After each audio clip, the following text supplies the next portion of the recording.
Le confinement force de nombreux citoyens à s'adapter à une toute nouvelle façon de vivre, soit demeurer à la maison. Et Catherine, qu'est-ce qu'on peut faire pour contrer l'ennui?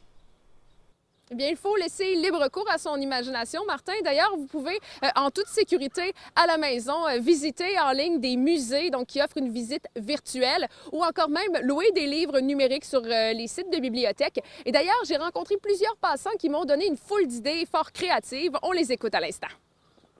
On joue dehors avec le petit gars pour passer le temps. Sinon, on reste à la maison, c'est sûr, là, avec toutes les précautions que le gouvernement nous donne. Je viens souvent marcher le matin.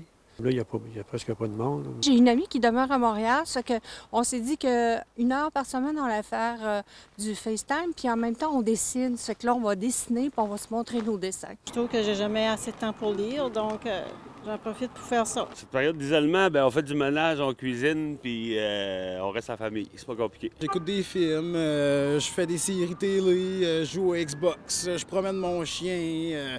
Et puis Catherine, les intervenants en prévention du suicide doivent aussi composer avec cette nouvelle réalité. Ils réadaptent leurs mesures de travail à l'heure actuelle. Donc, au lieu de faire des interventions en personne, c'est plutôt via téléphone ou encore par Skype ou FaceTime. D'ailleurs, on écoute un intervenant social au Centre de prévention suicide du KRTB à cet effet. La seule différence, c'est que nos personnes qui sont déjà un petit peu plus en détresse les dernières semaines avec ces événements-là, elles sont encore plus en détresse psychologique, là. Fait qu'il faut les encadrer un petit peu plus. Je conseille à tout le monde de peut-être prendre un petit peu de temps pour soi, faire de la méditation, comme j'ai dit. Si vous avez du ménage à faire à la maison, de la peinture, c'est peut-être le temps aussi de faire tout ça. Sachez que si vous avez besoin de parler, le 1-866-APPEL est là pour vous écouter. Et n'oubliez pas, comme l'intervenant le dit si bien, c'est une situation qui est temporaire. Merci Catherine. Au revoir.